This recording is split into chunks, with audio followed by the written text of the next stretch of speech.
Hi! So, first of all, apologies for this shot. I didn't realize that my camera had slipped, so it's a little bit off center and it's wobbling for this first part, and you can see my breakfast on the side there, so just ignore that. And secondly, thank you to anyone who subscribed. That's pretty cool. Like, I hit 100 subscribers and that's a really small milestone, but I didn't go into this to create like an audience or anything, so you know, that's really neat. So I had a few people asking for some sort of a tutorial on how to hand letter, mainly from my friend Tally. She also does bullet journal videos, so shout out to her. And I'll be using the Tombow dual brush pens and also the Pentel touch pens that I got. I talked about this in the January plan with me, that I was waiting for these to arrive because I got the sign pens accidentally when I wanted, you know, the brush version. So these are the touch pens, these are the brush pen versions. It's got a brush tip and you can do some really nice calligraphy and hand lettering with them. So I'll start with the Tombow pen. I'm going to use the purple pens for both of these because it's the colour of the year.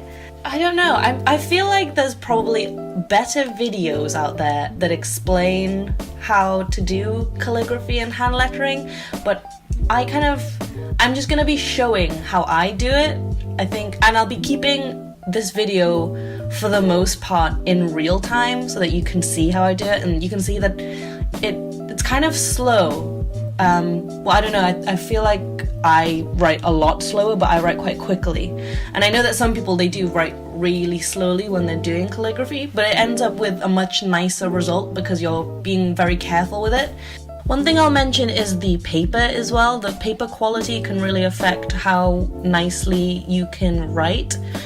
The advice that I'm going to be really giving is talking about the actual brush strokes, because the important thing is that with a brush pen you can get different stroke sizes. So what you want is when you're doing down strokes for them to be a lot thicker. You want the thick strokes when you're going down, and again that can change depending on the pressure and the angle that you're holding the pen. And when you're going up, all the up strokes should be thinner strokes, and you can get some really thin lines for different effects, or you can have them not that much thinner than the downstroke. It really depends on how you want your calligraphy to look. And a good way to practice this is just by drawing little up and down loops and lines, so making kind of little hills, I guess, I don't know what else to call them, and you can practice having thinner and thicker strokes as you go up and down, and that's a really good way just to practice those kind of motions, because I think that's the main thing about calligraphy, is that you're writing in a way that you might not be used to when you're using a normal pen or a ballpoint pen. And you can do this with zigzags as well, because, you know, some letters are just different shapes like V's and W's. And then when you get a bit more confident, you can start practicing letters. So there's a lot of examples out there on the internet. You can just look them up and you can sort of copy the style.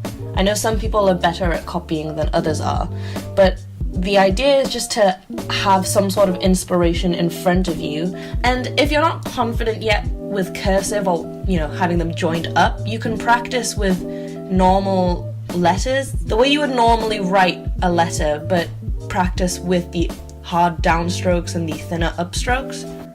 Now moving on to the Pentel Touch, I don't know, I can't decide whether I think it's firmer or more flexible.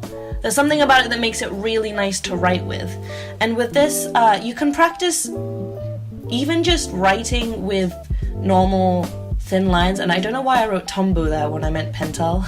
Anyway, but you can practice just writing normally with thinner strokes and then with the full thick strokes, so that you get used to there being these two different thicknesses.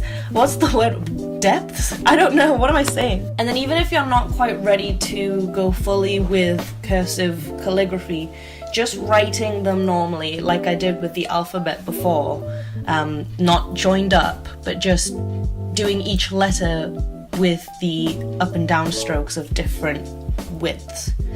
So again, it is good to practice having thinner strokes going up and thicker strokes going down, and I keep pushing this whole drawing little hills with your pen, because it is, you start to realize that you get really nice shapes with them as well. You get more comfortable with having a bit more of a loopy handwriting. I know that personally my handwriting's a bit kind of straight, I guess. It's not very, I wouldn't say it's very fancy or pretty or anything. And doing these kind of loops, it really helps to make your handwriting a bit more fluid. I would say that I am a beginner with calligraphy.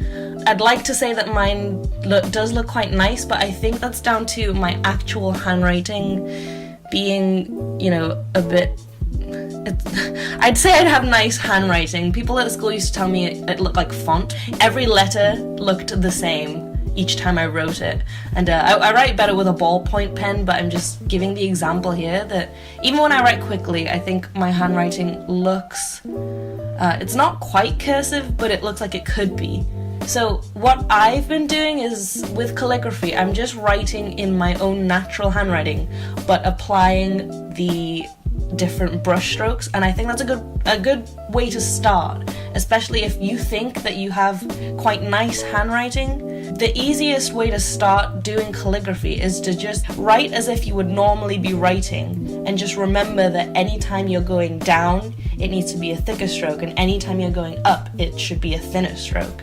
What I did for a full year, my entire time last year, while I was bullet journaling, before I got any brush pens or anything, I would be doing faux calligraphy, where you write something normally, and then wherever there's meant to be a downstroke, you would go over those lines and make them thicker to give the illusion of calligraphy, like what I'm doing here.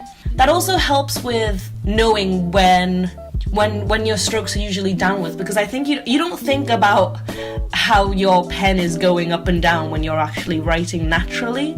So doing this helps you kind of imprint in your mind where downstrokes are in certain letters, and then you'll get more used to it once you start using a brush pen.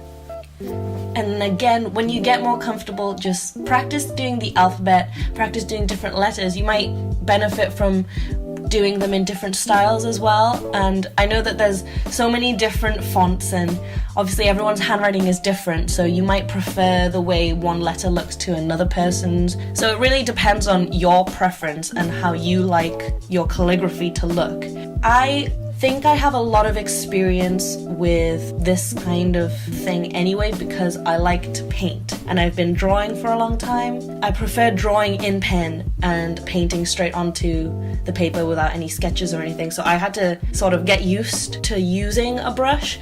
And when people ask me for advice on drawing, I would tell them to practice with shapes, practice actually using a pen to draw and not be too worried about it being messy. Just even starting out with simple shapes like squares and triangles will really help. You'll start noticing that you have a lot of control in your pen. You don't have to think too hard about how long you want the lines to be and where you want them to join up. And then the next thing to do is start filling in the shapes with lines, so then you get used to different directions. You start noticing that you keep within the lines and you get quicker and quicker each time you do it. You start knowing without trying when you should be stopping, how long these lines need to be. And then you can continue and do more irregular shapes. Again, just drawing the lines in between and keeping within those lines, you'll notice that you do get a lot better. So it is all about brush control and the control you have in your hand. You'll start off maybe going outside the lines or not being very confident that you can stay within them and having the lines remain the same each time, but you will get better the more you practice. So thank you for watching. I really hope that this has helped anyone in any way with their handwriting, with their calligraphy, or maybe you just like watching people write, and I'm happy to provide that. Let me know if it does help, or if you also have any tips, then I don't know, leave some comments and people can take your advice. Thanks again for watching, and I'll see you around.